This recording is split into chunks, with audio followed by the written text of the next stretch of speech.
प्रदेश में लगभग 2 लाख के तकरीबन जो है वो ग्रेजुएट लोग हैं।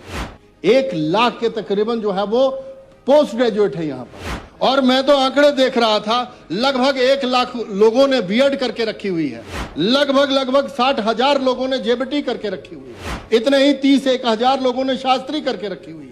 हम लोग आउटसोर्स की बात करें, उस पर पॉलिसी बनाएं, ये बहुत अच्छा विषय है। लेकिन जिन लोगों ने आपातकाल था एक तरह का, जब इमरजेंसी टाइप की स्थिति थी कोविड काल में, लगभग ये 9 से 10-11,000 लोगों को आप लोगों ने निकाला है।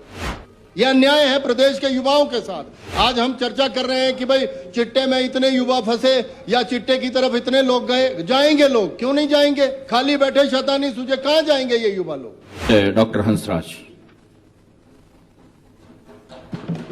माननीय सभापति महोदय, एक बहुत महत्वपूर्ण विषय माननीय सुखराम जी लेके आए हैं।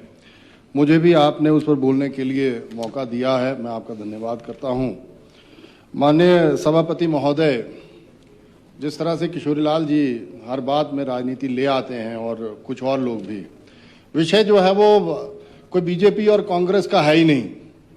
विषय तो उन लोगों का है जिन लोगों ने उस टाइम आपके राज्य में सेवाएं दी थी, जिन लोगों ने आपकी जानों की रक्षा भी करी थी। मैं आंकड़ा देख रहा था, लगभग 1916 ऐसे जो स्वास्थ्य विभाग में ही लगे हुए लोग थे उनको निकाला गया। 136 तो आपके आईजीएमसी से निकाले गए। और ऐसे मैं अपने तीसा चंबा में भी देखता हूं, लगभग 300 लोग निकाले गए। उनका सिर्फ इतना ही दोष था कि उन्होंने उस टाइम अपनी जान खतरे में डाली, जब पूरा प्रदेश या पूरा देश जो है वो कोरोना काल में अपने जीवन को बचाने के लिए जूझ रहा था। इसमें कोई सियासत की बात नहीं है। मैंने तो शुरू में पहले भी कहा था, जब हमारी भी हुकूमत थी तब भी कहा था कि आउटसोर्स पे आप भर्ती करें, लेकिन उसमें भी रोस्टर नहीं होता था। ये जो SC ST के लोग यहाँ पर बैठे हुए हैं, OBC के भी लोग बैठे हुए हैं, जो संविधान की वजह से यहाँ पर आकर के बैठ करके हम लोग भाषण देते हैं। लेकिन उस वक्त भी चलो हमने कहा कि कोविड का काल चला हुआ है, अभी क्या रोस्टर की बात और क्या रिजर्वेशन की बात। लेकिन उन वर्गों के साथ भी अन्याय था ये आउटसोर्स। एक तरह से हम जो है वो तथाकथित एक व्यक्ति को ठेकेदार बना देते थे, और वो व्यक्ति जो था वो चाहे वो किसी भी दल से या किसी भी वर्ग विशेष से जुड़ा हुआ हो, वो अपने तथाकथित नजदीकी लोगों को उसमें आउटसोर्स में रख लेता था।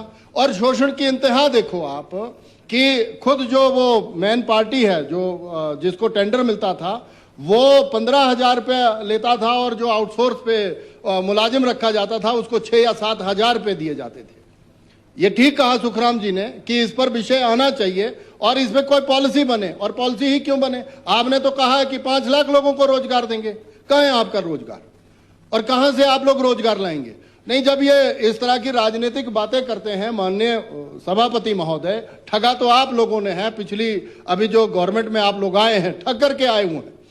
भाभी जी यहाँ पर बैठे हुए हैं। नदौन में ही 50 लोगों को जो 15 सालों से आउटसोर्स में लगे हुए थे निकाल दिया।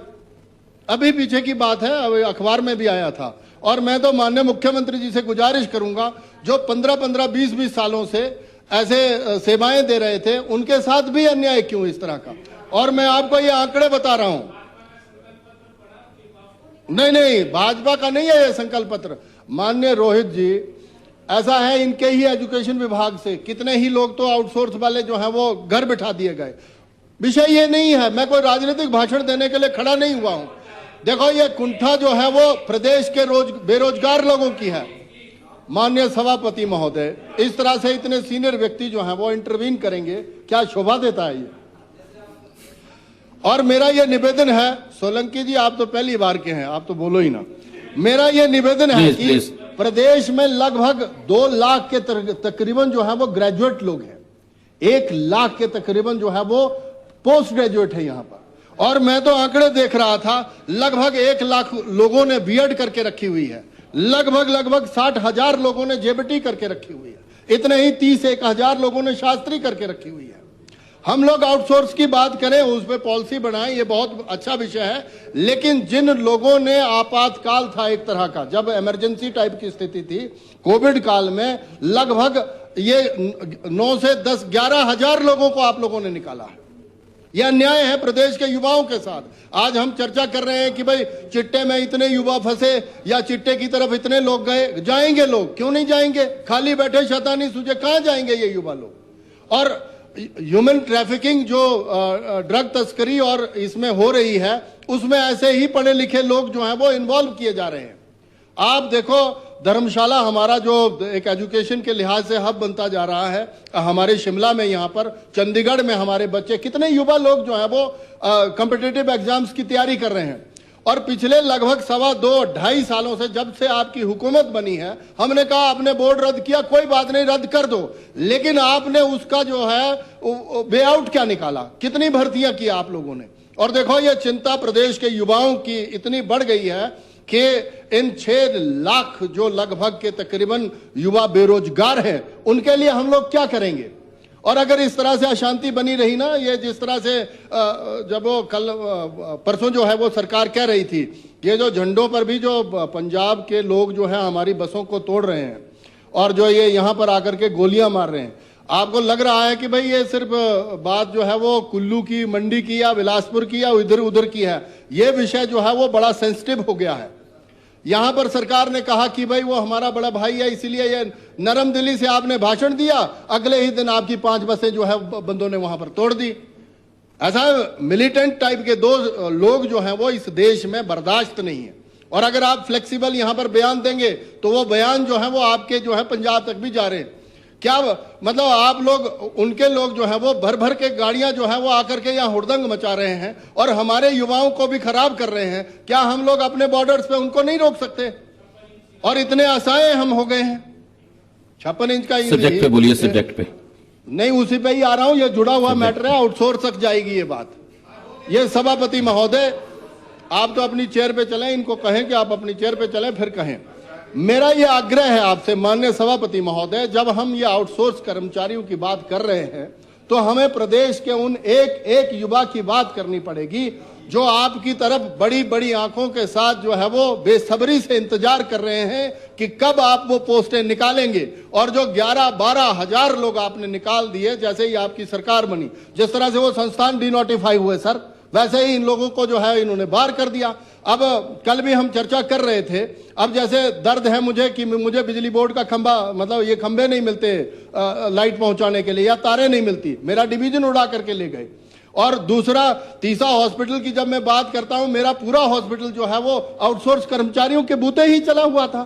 उसकी हॉस्पिटल की साफ सफाई, हॉस्पिटल में जो स्टाफ नर्सेज या नर्सेज भर्ती करी थी, वो सारी आउटसोर्स पे थी। सरकारी मतलब आप रेगुलर लोगों को तो भेजने से रहे।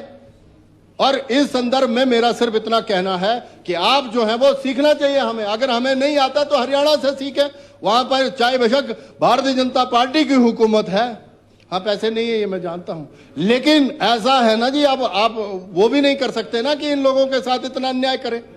मेरा सिर्फ चिंता इतनी है सर, आउटसोर्स पर आप लोग पॉलिसी बनाएं ना बनाएं ये मैटर नहीं करता है। मैटर ये करता है कि आपने जिन लोगों को कोविड के काल में, जिन लोगों ने हमारी जानें बचाने के लिए, इस प्रदेश के जनमानस की जानें बचाने के लिए अपनी जान जो है वो जोखिम में डाल करके आप लोगों को सुविधाएं प्राप्त करवाई हैं, कम से कम उन पे तो रहम खाओ आप लोग। उन पे भी रहम नहीं खाते आप लोग। और फिर बात करते हैं आप लोग ओपीएस की। ओपीएस में भी आपने झूठ ही बोला है, कर्मचारी खुद पैसा जमा करवाएगा तभी आप लोग पेंशन लगा पाओगे। मैंने जैसे अपने ताऊ का उदाहरण दिया था। मेरा यह मानना है सर, ये जो आउटसोर्स वाला विषय है, ये बड़ा गंभीर विषय है। और मैं तो सरकार से चाहूंगा, माननीय मुख्यमंत्री जी है नहीं आज यहाँ पर उन तक मैं ये मैसेज पहुंचाना चाहता हूं कि जिन 6 लाख लोगों की हम युवाओं की बात कर रहे हैं जो हाईली क्वालिफाइड लोग हैं, उनके लिए आज कुछ नहीं बनाएंगे आप योजनाएं। और माननीय एजुकेशन मिनिस्टर साहब जो हैं वो यहाँ पर कह रहे थे कि हमने इतने टीचर भर दिए, ये कर दिया, वो कर दिया, तो फिर लोग जो है बाहर हड़तालें क्यों कर रहे हैं, स्ट्राइक्स क्यों कर रहे हैं? करोड़ों मुल्क वाले आपके बाहर क्यों धरने दे रहे हैं 500 लोग आकर के? और यहां पर सीटू और उन्होंने कितनी बड़ी रैली निकाली आप लोगों के खिलाफ। तो इस संदर्भ में मुझे लगता है माननीय सभापति महोदय, इस संदर्भ में एक कोई ना कोई पॉलिसी या कानून हम लोगों को बनाना चाहिए। और उसमें संदर्भ ये रखना चाहिए कि हम लोगों को प्रदेश के जो पढ़े लिखे बेरोजगार युवा हैं उन बेरोजगारों के साथ जस्टिस कैसे करना है, क्योंकि we are the welfare state और हमारा ये परम कर्तव्य है। जो यहां पर 68 लोग यहां पर बैठे हुए हैं, हम लोगों को सच्चाई में उन प्रदेश के युवाओं का सोचना पड़ेगा। नहीं तो कई युवा जो है वो चिट्टे में वैसे खुद खा करके उसमें या वो ड्रग लेकर के वैसे ही अब रोज ही तो मौतें हो रही हैं। 18 मौतें हो गई पिछले एक सप्ताह में। और दूसरा जो है वो ह्यूमन ट्रैफिकिंग, जैसे हमारे वहां भांग का विषय तभी आता है बाहर, मतलब उसमें भांग की तस्करी वही लोग करते हैं जो बेचारे बेरोजगार हैं। और मैं तो बड़ा हैरान हूं, एक हमारे वहां क्लेल से आउटसोर्स पे लगा था बेचारा मुलाजिम कोरोना के टाइम में, उसको इतना शौक लगा उस बंदे को कि वो आज तक अपने बेड से उठ ही नहीं पाया है। इतना अन्याय इस कल्याणकारी सरकार में हो रहा है। और मेरा यह निवेदन है आपसे कि हम लोग जो है वो इसमें बड़े सारे बे आउट निकाल सकते हैं। अगर आप बे आउट चाहते हैं तो माननीय सत्ती जी ने और माननीय सुखराम जी ने जिस तरह से कहा, हम लोगों को बैठ करके इस संदर्भ में सोचना पड़ेगा। नहीं तो अब आपको पता ही है, हिमाचल तो फिर सच में पढ़ा लिखा है। लेकिन माननीय शिक्षा मंत्री जी बड़े 56 इंच पे जा रहे थे। इनके ही प्राइमरी स्कूलों में 5वीं क्लास के 50% बच्चे आज भी ऐसे हैं जो दूसरी क्लास का टेक्स्ट नहीं पढ़ पाते। ये सच्चाई प्लीज माइंड अप असर का सर्वे है। और आपने मुझे माननीय सभापति महोदय समय दिया, मैं आपका बहुत बहुत धन्यवाद करता हूं। जय हिंद। अभी